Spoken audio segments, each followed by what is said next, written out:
This is Jets at Noon with Cameron Poitras and Jim Toth on 680 CJOB. Well, it's happy to be back. It's good to be back here in the saddle, Cam Poitras. No Jim Toth. Jim Toth is away this week, joined by Tyson Rewicki in the big chair. Tyson. How we doing? Tyson. Whoop, whoop. Jets at Noon is brought to you by Wash Method Car Wash, 690 St. Anne's Road. VIP take on the text lines, getting themselves a VIP car wash from our good friends at Wash Method, and you're going to need it out there today. 204-780-6868. We'll announce the winner later on in the program. It was a big weekend of wins for the Jets. Of course, I wasn't here yesterday. Mammoth victory against the Dallas Stars, a 4-1 clock cleaning, which was then followed up by the awkward first period that got the Jets behind, but they came back to win it. It's interesting, are we going to see more of an offensive upside from Dylan Samberg paired up with Luke Schenn? Because Schen's like, I'll take care of this. Because before it was like Neil Pionk. He brought the offensive upside. Now we're seeing Dylan Samberg a little unleashed. Well, and he's always had that upside too, even going back to his high school days when he was drafted by the Jets, college days as well. I mean, he's got the skills. He's got the ability to be more of a two-way defenseman as opposed to just kind of a defensive defenseman, and I think we're starting to see that a little bit more. And I brought up the comparison yesterday, and Jacob Slavin's a perfect kind of career trajectory that you can look at Dylan Samberg, or even a Mark-Edward Vlasic with the Sharks a little while ago when he was an Olympian. Are we going that far already? Are we already going that far, Tyson? You know what? I'm going all the way. I'm going all the way on this Samberg hype train. And if anyone else wants to hop aboard, you're more than welcome. But I think he is on a pathway to having a very, very, very good career as an NHL defenseman and potentially even a top pairing defenseman. 204-780-6868, 204-780-6868. Connor Hellebuyck. He has so far played in 52 games this season, and he's got 39 wins. How do you feel about him and his availability over the last 14 games here? Because for him to hit 50 wins, he'd have to essentially play. I mean, he's winning at a 75% win rate right now. So putting that in, he could hit 50 potentially if he played the rest of these games. I don't think so, but this is sort of a balance, right? I mean, how do you keep him engaged, sort of in his flow, but manage his rest? Do you think that that's an important thing, that Connor Hellebuyck gets rest? Because I think he needs more rest because of the Four Nations face-off in those three very, very competitive games that he maybe normally would have. Yeah. But I'm still a believer that the talk about Hellebuyck being tired when the first round gets started, I just don't believe that. I'm not buying that narrative. I'm not in on it. If you disagree with me, 204-780-6868. I think that's one thing where people are trying to look for some sort of reason why the Winnipeg Jets did not play up to their own standard in the first round over the past little bit. I don't think it has anything to do with Hellebuyck and his playing. What do you think about that? Well, I mean, when we talk about goaltending in particular, I mean, the routine is going to be one of the most important parts for a goaltender, right? And it's kind of something that goes a little bit unnoticed at times. But you don't want your starting goaltender to be in a groove all season. He's in his routine. He knows what his routine is. And then come playoff time, or right before playoff time, you're kind of messing with that a little bit. And so I would probably err on the side of caution a little bit more and maybe give him a little bit more time off than I would have around, let's say, the Four Nations tournament, around the trade deadline, like wherever point in the season. But I do want to still be able to get him in some games. Like, I think if I would go, it's about 14 games left that the Jets have. Yeah, there's 14 left, I think I'd be okay with a 8-6, 9-5 sort of split for Connor, in favor of Connor Hellebuyck, and have Comrie ready. Have him have those games leading up to the playoffs where the intensity is still going to be ratcheted up, regardless of who they're playing, because there's going to be some games that are crucial for some other teams' playoff races. Mm-hmm. So the intensity is there, and that just gives you a little bit of a fallback in case Connor Hellebuyck does have struggles or, God forbid, anything were to happen where Eric Comrie has to come in. It's all about the preparation and just making sure that the goalies are in their routine and are prepared for any scenario that happens. Yeah, I think he plays 8 more. I think he hit 60. I do think he hit 60. I think we see Comrie in 6 more games down the stretch here, and I think they go back and forth a little bit. The question here is, how do you feel about Connor Hellebuyck having 4 days between games? Or do you think that him having a max of 3 is ideal? Because having to balance sort of that routine you're talking about versus getting him rest. So I came up with 2 scenarios here. So out of those 14 games, the first scenario here is he starts tonight in Vancouver. Comrie plays in Edmonton. Buffalo's Hellebuyck. Washington's Comrie. The Devils is Hellebuyck. Vancouver's Comrie. And it goes back and forth until you get into the final 4 games where Hellebuyck plays Dallas. Hellebuyck plays Chicago. Comrie plays Edmonton. And then Anaheim in the final game you play Hellebuyck. Or if you're worried about him having too much time in between games and you want to make sure it's not 3 or 4 days, then you look at only playing Comrie 3 more games over the rest of the season, and you ride Hellebuyck the next 5. Comrie gets 1. Hellebuyck plays 1 game, then Comrie comes back. Hellebuyck plays the next 3 in a row, then Comrie, and then Hellebuyck in the final 2 games. Yeah, I think that would have him play 63. I think having. Do you think it should be? You think it should be a back and forth, like Comrie gets 1, Hellebuyck gets 1, Comrie gets 1? Because if the Jets win tonight, they only need 1 more win or 1 more Canucks loss to clinch a playoff spot. Now, the Central Division is still a ways in the distance. The Jets' magic number right now is 11 for Jets wins versus as well, and or Stars losses, right? So that 11 is still something I don't think you're necessarily thinking about. It's still in the back of your mind, but you're really, really close. As much as a foregone conclusion can be, mathematically, the Jets have already clinched a playoff spot. Right. So are you more worried about that, or are you thinking like, hey, no, we need to get first place? Is that really number one? Because the Jets can win with Comrie in the net, even if you're going back and forth. You're not like taking Hellebuyck totally out of it here. Yeah. But you're going to just say, okay, Hellebuyck, you get the next one, Comrie, and you go back and forth. You get into a rotation between the 2 of them. I don't mind the rotation idea. I just, leading up to the playoffs, I want to see Hellebuyck in a decent schedule. Like, you know what I mean? Like, I want to see him have that consistency right before the playoffs so that he can build on that consistency as you get into the first round. Yeah. I like the idea of kind of rotating Hellebuyck and Comrie for the next couple games and just having those guys, split some starts. And Eric Comrie does deserve to get a couple more starts this year. He's played very, very well. Hasn't always got the run support, but I do want to see that consistency for Hellebuyck once you do get towards the end there, because that's just so important come playoff time. And you're going to be on that consistent schedule come playoff time too, right? And they're, depending on who they play, like if it is Colorado, I think maybe we see a little bit more of those extra day break as opposed to the 1 game on, day off, game on sort of thing. So I have no problem with kind of rotating them for the time being. But then once we start to get closer to playoffs, and maybe like one texter said at 204-780-6868 that, hey, if he's chasing that win record, If somehow he gets lucky. I'm glad you brought that up. Because what if Hellebuyck says, I want to do it? Do you support him? He's like, no, I want to hit 50. I want to at least get 48 and hit the records of most wins in a season. I want to get that. That's something that I want to do. That's tough. What do? You know what you do, Jim?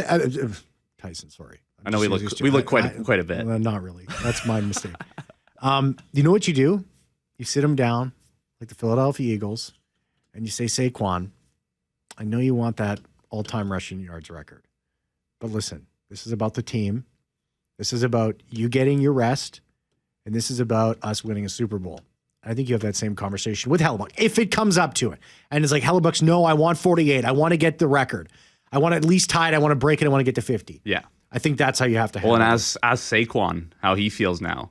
Right? Yeah. Like, who cares? Exactly. Like, and that's the whole thing. If you do, I understand the kind of dilemma that you're in, because it's like, well, I mean, You want to support. What if we don't? But well, you want to support. It's like when your goaltender feels very adamant about a goaltender interference, and you think it's 50-50 at best, because you want to show support to your goaltender, right? You don't want to be sitting there with him going, man, and if you decide not to challenge it because you just didn't tick all the boxes for you to make that call, you don't want your goaltender to come up to you and say, man, you should have called that, man. I guarantee, like, that was goaltender interference, no doubt. You know, let the video review I mean, I understand that there could be a penalty at stake too if you do miss it, and all of a sudden you're down a goal and then you go on a minor. So there's give and take there. But you balance it out by saying, no, I don't want the goaltender to second guess me. I want to back him up. It's sort of like this, right? Where it's like, no, I want to go for the 48. I want to go for 49. I want to go for 50. You know, do you have my back?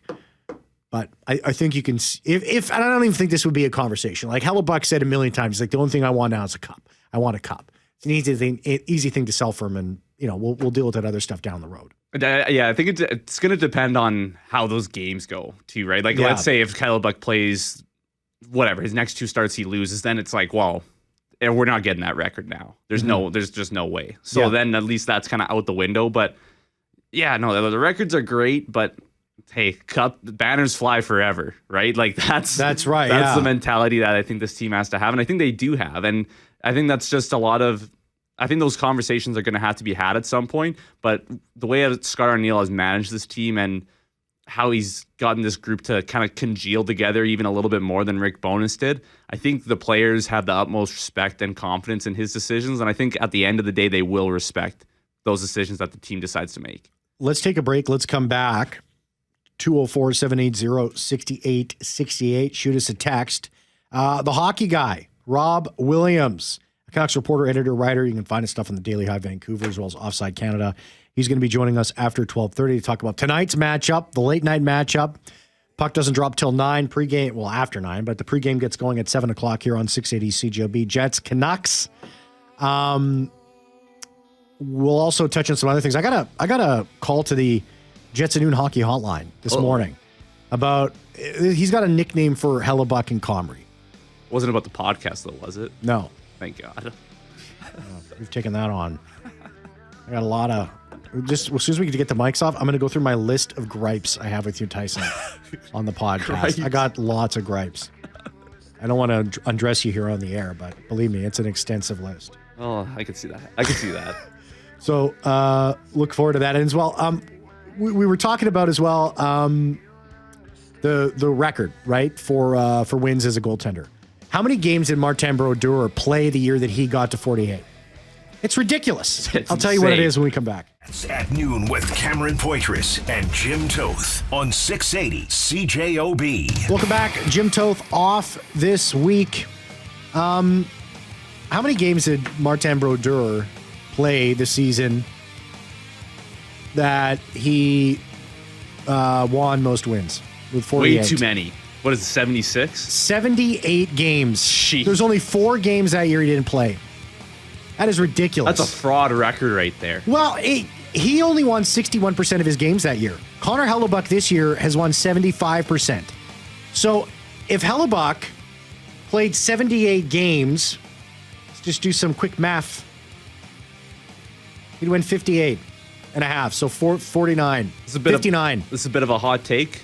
Martin Brodeur is the most overrated goalie in NHL history. Well, I'm sick of it. This record where he only won 61%, but he played all but 4, that's a little bit of there's an asterisk attached to that. Like Braden Holtby did it with 72.7% win rate. He's the real win champion. That's Braden Holtby's record as far as I'm concerned. Brodeur's kind of a fraud when it comes to wins because that's insane. Well, and with some of those Devils teams, it's like that Simpsons episode. You could put Millhouse in net and tie him up to the post. and he'd grab like 40 wins on that team. We're going to talk to Canucks. Do Canucks fans actually believe that this team can make the playoffs? I'm going to ask that of Rob when we come back. Rob Williams, Canucks reporter, with us after this. Well, it's an optional morning skate today for the Winnipeg Jets, and it doesn't take place for another hour at 1:30 our time at Rogers Arena. The Canucks are, I think, the only team now. I don't think the Flames do, but they're fixing that. Only team without a practice facility. Huh. I didn't know that. We'll ask our guest here, Rob, and I'm sure he'll confirm or deny that. That's incorrect. But I did read that somewhere, and Rick Tocchet was complaining. I don't know if he was complaining about it, but he took mention of it a little while ago. But there was no changes to the Jets' line rushes at yesterday's practice, according to color commentator here on 680 CJOB for the Winnipeg Jets, Mitchell Clinton. Connor Scheifele, Velarde, Ehlers, Nemestikov, Perfetti, Niederreiter, Lowry, Appleton, Tanev, Barron, Iafallo on defense, Morrissey, DeMello, Sandberg, Schenn, Fleury, Miller, and then Hellebuyck and Comrie. So that's very, very likely look like, unless something, of course, changes, that's going to be your starting lineup when the Winnipeg Jets go up against the Vancouver Canucks. Jets and Noon is brought to you by Wash Method Car Wash, 690 St. Anne's Road. VIP take on the text line will win a VIP car wash from our good friends at Wash Method, 204-780-6868. We'll announce the winner later on in the program. Joined by Rob Williams, the hockey guy, Canucks writer, reporter, editor. You can find his stuff, Daily Hive Vancouver, as well as Offside Canada. Hey, Rob, how you doing? Welcome back to the show. Thanks, guys. Thanks for having me back. Oh, our pleasure. So can you confirm that, like, the Canucks are the only team now in the NHL that doesn't have a practice facility? Yeah, guys, they've been talking about building a practice facility for like 10 plus years. Yeah. Real estate's very expensive in Vancouver. That seems to be the big hang up. And it always seems like Canucks ownership is trying to work out a deal where they, maybe get the land for at a discount or what have you. But they've had different conversations at different times, and it never seems to go anywhere. But yeah, once the Flames get their new practice facility, the Canucks will be the only team in the league without one. Yeah. Okay. So I was correct about that. Broken clocks right twice a game. Sunday's loss against Utah, they go out to a 1-0 lead. They end up, falling behind 2-1. They have that late power play where the Canucks just cannot find a way to score, and falling to a team that's right behind you, 2 points now behind the Canucks in the standings. Where do you rank Sunday's loss to Utah at home this season in terms of disappointment? Ooh. I know it's a long list, Rob. It's a long list this year. A lot of bad ones this year. Yeah. I think it was a disappointing result. I think the fact that they've picked up their play here recently. They walloped Chicago, as most teams in the league should, but they had a really gutsy effort against the Calgary Flames where they had to travel, were playing the second half of a back-to-back, had a third period comeback. That was their first third period comeback of the season where they came back to win the game, and they won it in a shootout. And they really dominated the third period in overtime. So I think based on recent form, that's a tight game against Utah, and they end up losing it. They're still above the playoff bar. So yeah, I don't think it ranks. It was a disappointing game. It was a big game, but they've had a lot of clunkers. Particularly at home this season. It's been a really weird year in Vancouver where there's only 2 or 3 teams that have won fewer games at home than the Vancouver Canucks have this year. Just 14 wins in 34 games at home. Yeah, and Rob, Tyson Rowicki here too. You mentioned the team kind of turning the corner a little bit lately, and their plays getting a little bit better. And a big factor of that too is Elias Pettersson finally starting to pick up the mantle a little bit. I believe he's got 7 points in his last 6 games. How is he finally starting to turn that corner now? And what's been behind his recent uptick in production? I mean, that's the $11 million question, and something that he's been the topic of conversation all season in Vancouver. Of course, first starting with the drama with himself and JT Miller. Miller's been gone for a month and a half now. I think people wonder that, is he injured? Is it all about the Miller drama? After they traded Miller, Pettersson didn't exactly take off. He's now. It was interesting. He gave I would say probably his most revealing interview of the season just before this latest breakout, where he kind of took a little bit more ownership of his play. And just sort of kind of tried to refocus himself, saying he's, that he can, essentially saying that, if he has a strong end of the season here, he can make people forget a little bit about, the struggles for the first 3 quarters of the year. And he has seemed like a different player of late. He has 4 goals in his last 6 games. He's getting the puck on net with more regularity. It got to a point, guys, where it was like he went 3 out of 4 games with 0 shots and then 1 shot in the other game just before this latest streak. So he's definitely playing better, playing more confident. His goal against Chicago, he kind of made a nice little stick handle. At the top of his game, he's a guy that can stick handle in a phone booth, and we saw a little bit more of that and a quick shot to score against the Blackhawks. So I think, is he fully back? I think people are still asking that question, but there's definitely nice signs of progress here, and he's definitely not at ground zero here for his play this season. In the post game following the game in Utah, Rick Tocchet, head coach of the Canucks, commented on some of his players' ability to deal with pressure. Said along the lines of paraphrasing, some guys deal with pressure differently than others, and we got to get the stick up. We got to find a way to get a goal. Do you agree with that? Are some of the players on this team struggling when the chips are down? Yeah, that's been a bit of a theme this whole year. I think where they came in with so much promise and high expectations, and there's really been, the wheels have they haven't fully fallen off. Like, they are still in a playoff spot right now, but there's a ton of pressure on these guys, and I think another Elias Pettersson, that all eyes have been on him this season. The guy under the microscope right now is Brock Besser. He's a pending unrestricted free agent. The Canucks management hasn't seemed to have a ton of interest in re-signing him, even after he was coming after that 40-goal season a year ago. He's been really ineffective, particularly without Miller, who was his center for in recent years here, and where he found the most success. He's playing on a line with Teddy Bluger right now as his center. And his play hasn't warranted being elevated up the lineup, and this is a guy that is a pure goal scorer. He's got 2 shots on goal in his last 3 games. He hasn't scored a goal since February 8th, which was the last game before the Four Nations break.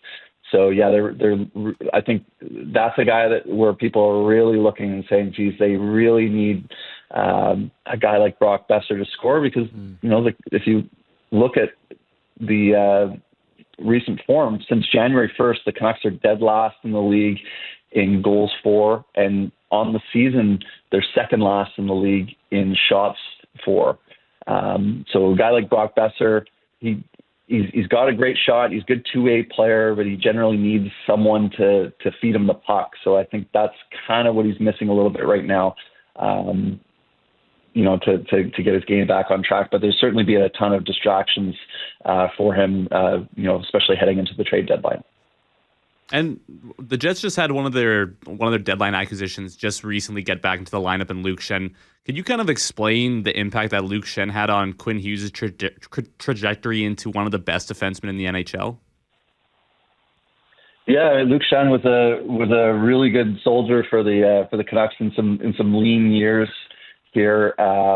Such a dependable guy. You always know what you're going to get. Always brings it every night.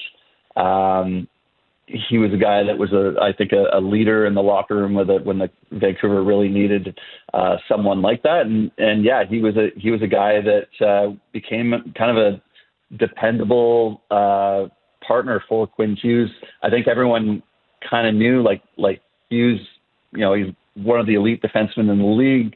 Luke Schenn, ideally he's probably on a third pair, so he was kind of playing a little bit higher in the lineup than maybe he should, but he really kind of just provided, I think, just a stabilizing force for Hughes, and Hughes had a lot of success playing with him.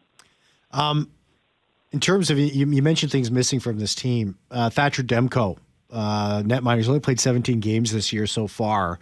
I know that he might be getting close to getting back. I know he's been on the ice, he's been practicing. If he was on the ice for maybe 34 games instead of 17, do you think that the Canucks would be much more situated here in a playoff spot?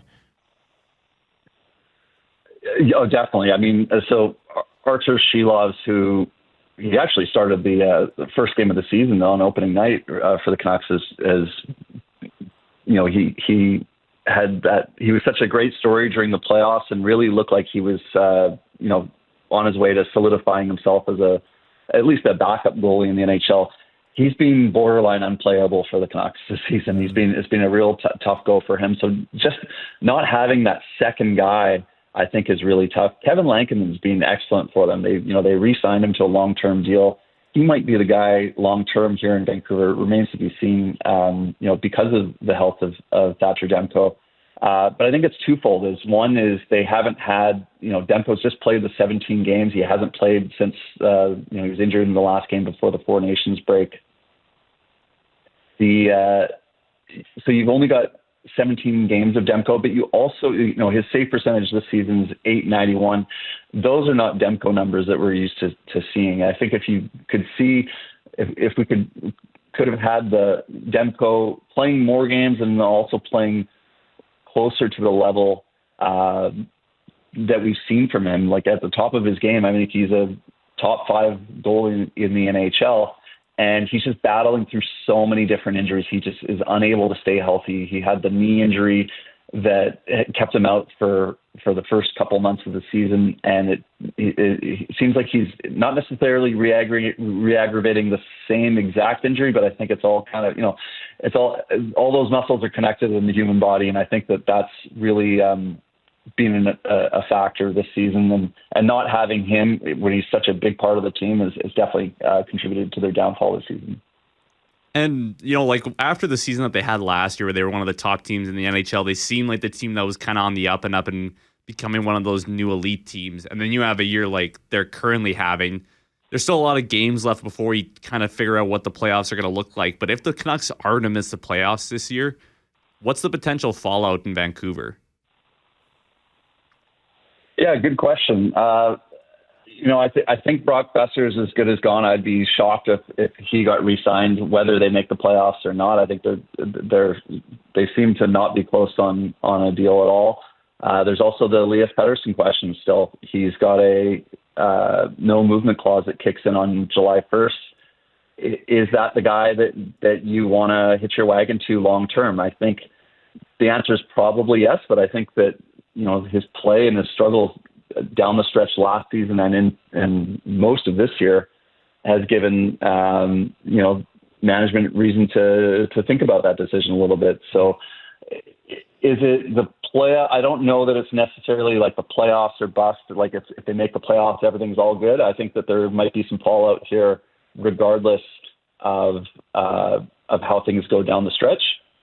Needless to say, they didn't sell at the deadline, so that would be I think a tough pill to swallow for management and ownership to not have playoff games. And I think particularly when you look at the competition for that last spot is not, this is not like this is kind of a down year for that last spot. Like you're competing, like the Calgary Flames are still involved here. Like nobody thought that Calgary would be in the running for a playoff spot. So I do think that there's definitely a potential for some fallout. And, other than Quinn Hughes, I think that's the guy that, they can re-sign him in a couple of years. They want Quinn Hughes to be happy in Vancouver and not be looking elsewhere. So I think they want to be building with their captain in mind. We only got about 30 seconds here, but do you think this team, if they do make the playoffs, they're ready for it?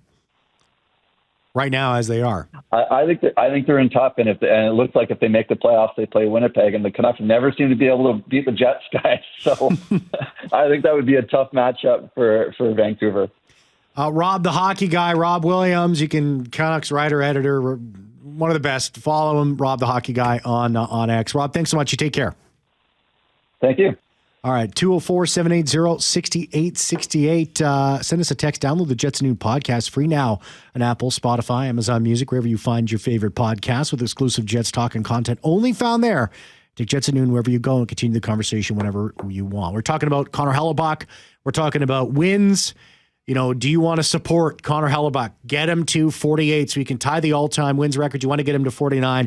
I want to just have some time for you guys to weigh in. Keith says, we need to get the 48 wins this season for Helly. Jeff says, no, Helly will be playing most games in the regular season, maybe 3 more starts. I like Comrie a lot, but Helly will play throughout.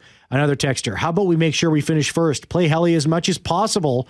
I'm sure he can handle it. Andrew, heck no. 16 wins in the playoffs is way more important. And Ken says, I would sit and rest Hellebuyck regardless of the records. The last 2 seasons have not worked out well, even with him playing a high number of games, even if it wasn't the problem. That might give the rest of the team some added confidence as well. So that's you guys weighing in. Hey, but we still got to give away a car wash from our good friends at Wash Method at 690 St. Anne's Road. I got the winning text. I'll let you know who that is when we come back. Don't go anywhere. Yeah. A call about a nickname for Hellebuyck. I'll play that for you after this. That's at noon with Cameron Poitras and Jim Toth on 680 CJOB. Well, welcome back. The winning text message here, winning the car wash from our good friends at Wash Method, 690 St. Anne's Road. This texter texting. This is from Len. Len says, note, Hellebuyck, number 37, has far less shots this season over last. He is 100% correct. So far this year, over 52 games, Hellebuyck has faced 1,393. On average, over those 52 games, 26.78 shots against. Last year, Vezina winning year, over 60 games that he played, he faced nearly 1,800 shots and nearly 30 shots a game. So, yeah, that's a great point. So maybe you're not so worried about rest, considering he's faced a lot less work this year. How much significant? How much stock do you put into those 4 Nation games? Because there was so much time, before the tournament. It was an emotional high though, so there might be a certain level of exhaustion. Maybe there would be more exhausting in the regular season game, and that's a question for him. I mean, he'd tell you that he's good to go, but maybe Wade Flaherty or somebody like that. Maybe like their Jets net money coach will give you a better answer on that than I do. Then I can give you one. This one, okay, I'm going to play this call we got into the hockey hotline. You can call us anytime. It's open 24/7, 204-780-6800. Here's Rob. I got to turn my computer on, though. Sorry about that, everybody. Good morning, Cam. My name is Rob. I had 2 thoughts for you. First one, I hope Vancouver does get into the playoffs to face the Jets. I have an uncle in Abbotsford, and we always like to bug each other when the Jets and Canucks play. I'm more of a mission guy. My second one is I had a thought for the Jets 1.0. They had Poking the Bandit. Why not for us, Jets 2.0? Why don't we have a name for Hellebuyck and Comrie? I was thinking heli.com or Helicom. Hey. Just wanted to get your thoughts. If you like it, run with it. You've got a vast media presence. You can probably get it trending. Anyways, I hope you have a great day. Talk to you again soon. Bye. No, I like that. I'm so bad at coming up with that stuff. Like my wife is the best at it. BuckyCom. I like heli.com. I think that's pretty good. What about BuckyCom? I think Rob came up with a good one. BuckyCom. He is right. Your influence does no bounds. Oh, stop. Come on. I know. I'm well aware. Very influential. You're the man. Oh, come on. Stop it.